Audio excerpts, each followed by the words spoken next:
আজকে আমরা দেখব কালি লিনাক্সের আরেকটি টুল যেটা ডিএনএস ইনুমিনেশনের জন্য কাজে লাগে এন্ড টুলটার নাম হচ্ছে ডিএনএস ইনাম। সো প্রথমেই আমরা কালি লিনাক্সে চলে যাই।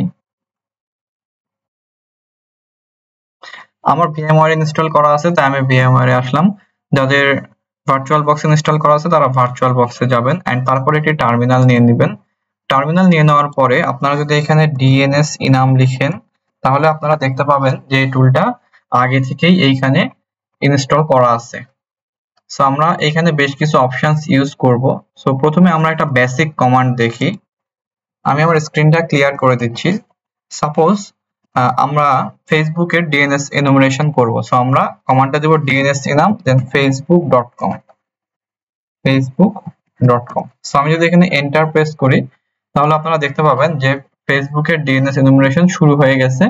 এখানে হোস্টের অ্যাড্রেস দেখাচ্ছে facebook.com, ফেসবুকের নেম সার্ভার গুলো দেখাচ্ছে লাইক b.ns.facebook.com, a.ns.facebook.com এন্ড এখানে মেইল সার্ভার দেখাচ্ছে ফেসবুকের এন্ড দেন এখানে জোন ট্রান্সফার অ্যাটাকটা করার জন্য চেষ্টা করতেছে ফেসবুকের উপর। আই থিংক এখানে জোন ট্রান্সফার অ্যাটাকটা করা পসিবল হবে না ফেসবুকের উপরে এন্ড দেখেন আপনারা এখানে বারবার এখানে আসতেছে কোয়েরি ফেইল্ড। সো আমি দেখাবো যে জোন ট্রান্সফার অ্যাটাক এই টুলের সাহায্যে কিভাবে করা যায়। এখানে আপনারা দেখতে পাচ্ছেন যে বলতেছে কি কোয়েরি ফেইল্ড। আচ্ছা, এরপরে এখন ব্রুট ফোর্স করতেছে এদের একটা নির্দিষ্ট ওয়ার্ড লিস্ট আছে dns.txt নামে এন্ড ওই ওয়ার্ড লিস্টের উপর বেস করে এরা ফেসবুকটাকে ব্রুট ফোর্স অ্যাটাক করতেছে সাবডোমেইন ফাইন্ড আউট করার জন্য। সো এই অ্যাটাকটা শুরু হয়ে গেছে এন্ড আপনারা দেখতে পাচ্ছেন যে বেশ কিছু আউটপুট এখানে আমরা দেখতে পাচ্ছি like about.facebook.com, www.facebook.com, then starmini.facebook.com, ads.facebook.com। এরকম ভাবে আমরা ওই লিস্টের মধ্যে যেসব সাবডোমেইনস আছে সেগুলো যদি আমাদেরকে 200 রেসপন্স কোড দেয় বা এই টুলটাকে যদি 200 রেসপন্স কোড দেয় সেই জিনিসগুলো আমাদের স্ক্রিনে এখন প্রিন্ট হয়ে যাচ্ছে। তো আমরা একটু ওয়েট করি এই ব্রুট ফোর্সিং অ্যাটাকটা শেষ হওয়ার জন্য।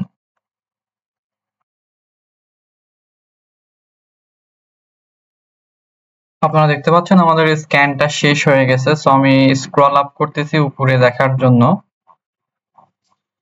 সো প্রথমেই দেখেন যে এইখানে আমরা ফেসবুকের যাবতীয় সাবডোমেইনস গুলো পেয়ে গেছি ব্রুট ফোর্সিং করার ফলে এন্ড তারপরে ফেসবুকের সি ক্লাসের কিছু আইপি অ্যাড্রেসেস আমরা পাইছি এন্ড এখানে হচ্ছে রিভার্স লুকআপ করতেছে 1792টা আইপি অ্যাড্রেসের উপরে এন্ড এখান থেকে দেখেন আমরা রিভার্স লুকআপ করার ফলে সেই আইপি অ্যাড্রেস গুলোও পাইছি এন্ড আমি নিচে স্ক্রল করতেছি এন্ড এখানে আমাদেরকে আইপি গুলোকে ব্লক আকারে দিছে। সো এটা একটা খুবই ইউজফুল টুল যার থ্রুতে আপনারা অনেকগুলো ইনফরমেশন বের করে আনতে পারেন। এখন মনে করেন আপনি এত বড় স্ক্যান একবারে দিবেন না, সেই ক্ষেত্রে আপনি অন্যান্য স্ক্যানের পদ্ধতি ইউজ করতে পারেন, যেমন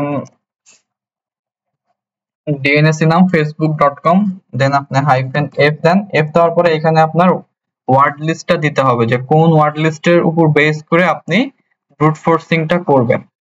তো আমরা এখানে একটু দেখি যে এনারা কোন ওয়ার্ড লিস্টের উপর বেস করে করছিল। দেখেন এনারা হচ্ছে ইউজার শেয়ার ডিএনএস নাম, এই ফোল্ডারের মধ্যে dns.txt নামে একটা ওয়ার্ড লিস্ট ছিল, সেই ওয়ার্ড লিস্টের উপর বেস করে এরা এই স্ক্যানটা করছিল। সো আমরা এখানে এটা দিয়ে দিতে পারি, জাস্ট আমরা এখানে কন্ট্রোল শিফট ভি প্রেস করি এন্ড এটা আপনি এন্টার প্রেস করলে এখন স্ক্যানটা শুরু হয়ে যাবে। সো আমি ব্রুট ফোর্স অ্যাটাকটা এখন দিতে পারছি না কারণ অনেক টাইম কনজিউমিং এটা। আচ্ছা, এরপরে সাপোজ আপনি চাচ্ছেন যে facebook.com যে আমরা রিকোয়েস্ট গুলো পাঠাচ্ছি এই রিকোয়েস্ট গুলাকে আপনি কিছুক্ষণ পর পর পাঠাতে যাচ্ছেন, বা এরকম করা আছে যে facebook.com এ আপনি যদি প্রতি 5 সেকেন্ডের আগে রিকোয়েস্ট পাঠান সেক্ষেত্রে আপনাকে ব্লক করে দিবে। তো এখন আপনি কি করবেন, এখন আপনি চাইলে টাইমটা ডিলে করা দিতে পারবেন, প্রতিটা রিকোয়েস্টের মধ্যকার টাইমটা আপনি কি করে দিতে পারবেন, ডিলে করে দিতে পারবেন। মনে করেন আমি 5 দিয়ে দিলাম, দ্যাট মিন্স 5 সেকেন্ডে একটা করে রিকোয়েস্ট সেখানে যাবে।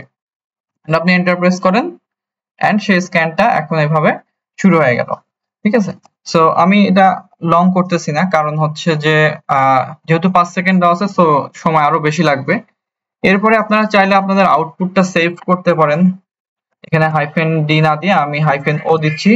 -o দ্বারা বোঝাচ্ছে যে আউটপুটটা আমি সেভ করতে যাচ্ছি। সাপোজ আমি এখানে দিলাম output.txt টেক্সট এই ফাইলটার মধ্যে আমি সেভ করতে যাচ্ছি। তো আপনি এটা সেভ করতে পারবেন, এন্টার প্রেস করেন এন্ড আমি কন্ট্রোল সি করতেছি, স্ক্যানটা আমি গোটাটুকু রান করব না।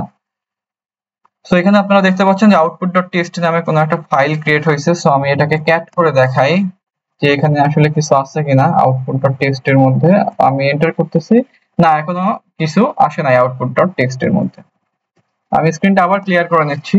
আপনারা চাইলে স্ক্যানটা যদি তাড়াতাড়ি শেষ করতে চান সেই ক্ষেত্রে আপনারা স্ক্যানের থ্রেডটা বাড়া দিতে পারবেন। থ্রেড বাড়া দেওয়ার অর্থ কি যে প্রতি সেকেন্ডে কতগুলো করে রিকোয়েস্ট আপনি পাঠাতে যাচ্ছেন। এখানে আপনি -t দেন, -t দেওয়ার পরে আপনি 10 বা 20 দিয়ে দেন। ডিফল্ট থাকে হচ্ছে 5, তো আপনি 10 দিয়ে ট্রাই করতে পারেন।